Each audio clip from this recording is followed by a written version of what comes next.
For latest updates, subscribe to our channel and press the bell icon.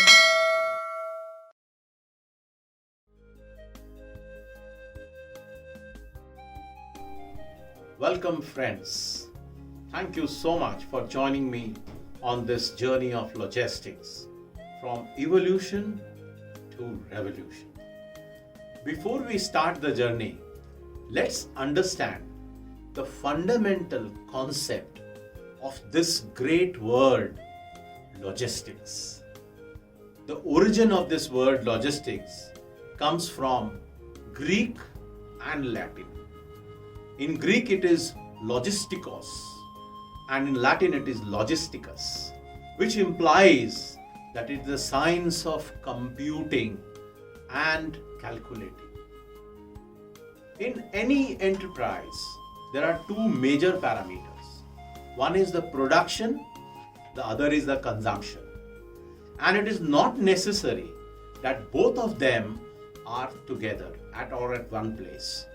Hence, if the production is at one place and the consumption is at another, then there is a movement. The goods has to reach to that point of consumption. And wherever there is movement, there is transportation. So that is the utility which is implied as far as logistics is concerned. The other parameter is that when the goods are produced, it is not necessary that it will be consumed at the same time. So the consumption may be at a later point of time. That means the goods needs to be kept or stored, and hence there is a time utility which is attached to the value chain. And wherever these two parameters, the transit, which is the transportation, which is the distance part, or whereas there is the storage, which is the time utility, logistics comes in all pervading form of its function. I would now like to take you to the annals of history, how logistics evolved, how the seed of logistics started germinating in the normal course of business and trade during those ancient times. I'm sure every one of you must have heard the barter system, the famous barter system where you exchange goods or services for another goods and services. And that was the means of satisfying one's need.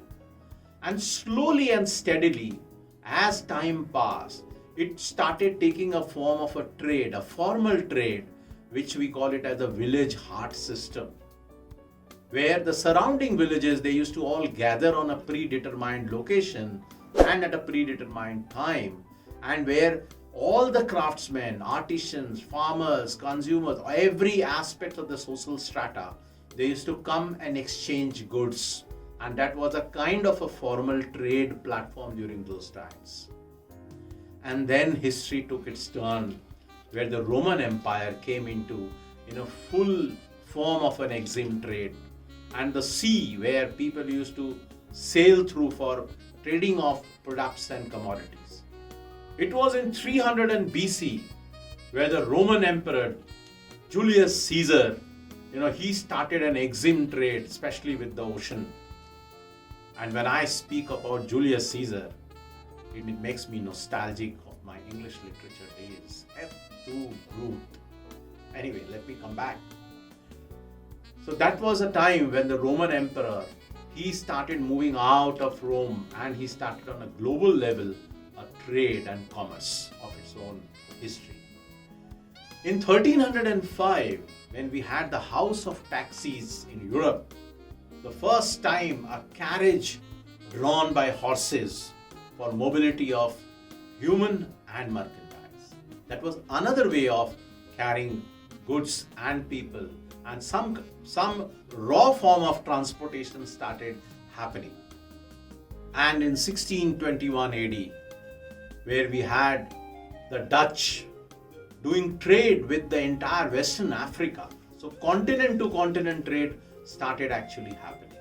And finally, we had the World War I, where first time rulers like Napoleon, they thought that to win a war, it is not only ammunitions, the most again critical part of winning a war was the back-end support. The word logistics started being used rampantly in the space of military, because everybody realized that the frontliners, the soldiers who are on the firing line, they will be incompetent if they don't get a consistent supply of arms, ammunitions, food, facilities, and fodder. So we have to enable them to fight on and win the war. For detailed learning of all logistics subjects, visit www.logiveda.com.